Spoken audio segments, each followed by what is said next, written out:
How free is free speech? Discourse must be shaped by consistent legal principles, not selective outrage. Burhan Majid.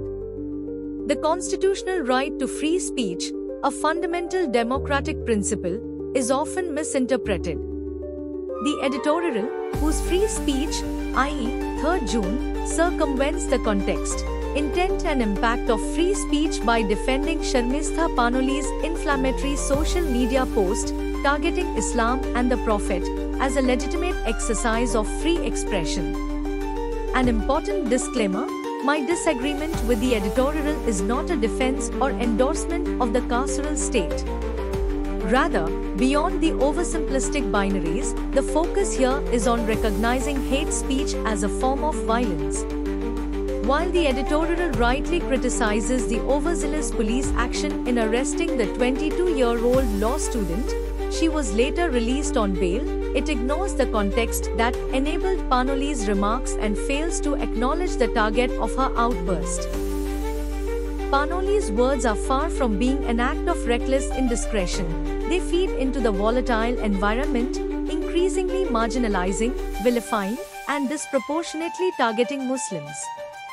The editorial, too, acknowledges that Panoli's post echoed some of the most hurtful anti-minority tropes in circulation. However, more than the troubling content of Panoli's post, one should be wary of the political sentiments that consider Muslims to be demographic threats. Condemning arrests for online posts is crucial, but one must differentiate between freedom of expression and provocative speech that perpetuates targeted hatred against marginalized communities.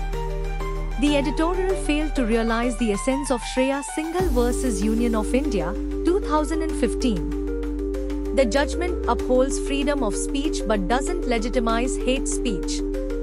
On the contrary, the SC has clearly defined the boundaries between protected free expression and punishable hate speech. In Shreya Singhal, the court established a crucial framework by distinguishing three categories of speech: discussion, advocacy, and incitement.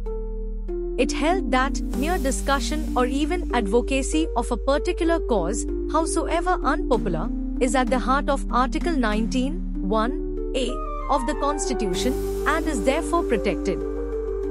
However, as the court noted, once such speech crosses the line into incitement, particularly incitement to violence, hatred, or public disorder, Article 19(2) applies and restrictions become constitutionally valid. By drawing this line, Shreya Singhal underscores a crucial principle: the right to free speech does not encompass a right to incite harm or hatred against others. Many judicial precedents affirm this critical distinction. Notably, in three rulings in 2018, Tehseen Poonawalla vs. Union of India, Kodungalur Film Society vs. Union of India, and Shakti Vahini vs. Union of India, the SC went a step further, laying down guidelines to prevent and address hate speech and vigilant violence. However, these directives have largely remained on paper, with little to no meaningful implementation. The antidote to overzealous state action cannot be universal impunity. The editorial rightly points out that young Muslims have often been arrested for social media posts and labeled anti-national or pro-Pakistani, often with little evidence of real harm. But to use that injustice to suggest that none should be held accountable for incendiary speech is a fallacy.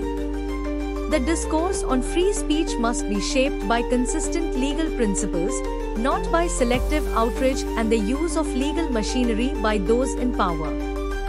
The solution to the wicked problem of protecting free speech lies in equal and principled application of the law, not in abandoning accountability altogether.